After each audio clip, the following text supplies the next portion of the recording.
నమస్తే సార్, వెంకన్న గారు. సార్ బాగున్నారా సార్? మల్లయ్య గారు బాగున్నారా? బాగున్నా సార్. ఓకే. ఇది మన విత్తన శుద్ధి ఆర్పిఎస్ తోటి చేశారా వెంకన్న సార్? చేసానండి. చేశారా? ఏది ఈ బిట్టు మొత్తం విత్తన శుద్ధి చేశారు? ఇదంతా మొత్తం టోటల్గా ఇది 4 ఎకరాలా సార్?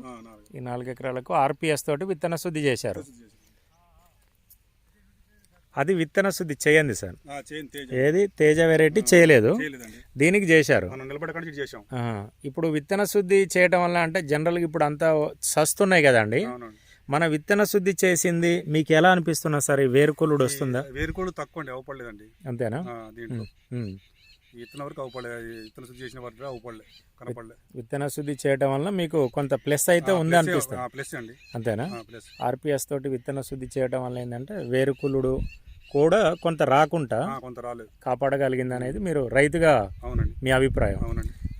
తేడా కూడా మీరు గమనించండి. ఇప్పుడు విత్తన శుద్ధి చేసినంత వరకు అంటే ఈ విత్తనం వరకు గుర్తు పెట్టినట్టే ఉన్నది కదా అండి. ఇక్కడ ఇది ఇక్కడ చూడండి, ఇది విత్తన శుద్ధి చేసింది, ఇదంతా కమ్మేసింది మంచిగా, ఇటు గెట్టు పెట్టినట్టు ఉంది అంతా. అంతా విత్తన శుద్ధి చేసింది ఆర్పిఎస్ తోటి. ఇది విత్తన శుద్ధి చేయండి. ఇప్పుడు వీటంతా రైట్ సైడ్ చూపెట్టేదంతా విత్తన శుద్ధి చేయండి. ఇదంతా విత్తన శుద్ధి చేయని దాంట్లో చనిపోవటం జరుగుతుంది. ఇంకా ఇక్కడి నుంచి ఇది విత్తన శుద్ధి చేసింది. ఇదంతా ఆర్పిఎస్ యొక్క రిజల్ట్. మద్దిని వెంకన్న గారు. సార్ మీకు ఎన్ని ఎకరాలు ఉన్నాయి సార్? ఇక్కడ తోట 4 ఎకరాలు వేసినామండి. 4 ఎకరాలు వేశారు. టోటల్ అంటే అక్కడ పొలం ఉంది, ల్యాండ్ ఉంది.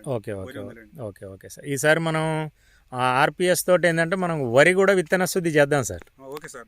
వరి కూడా మేము చెప్పిన పద్ధతులలో మంచిగా చేపియండి, మంచిగా రిజల్ట్ వచ్చేటట్టు మంచి ప్లాన్ చేద్దాం sir. Okay sir, right sir.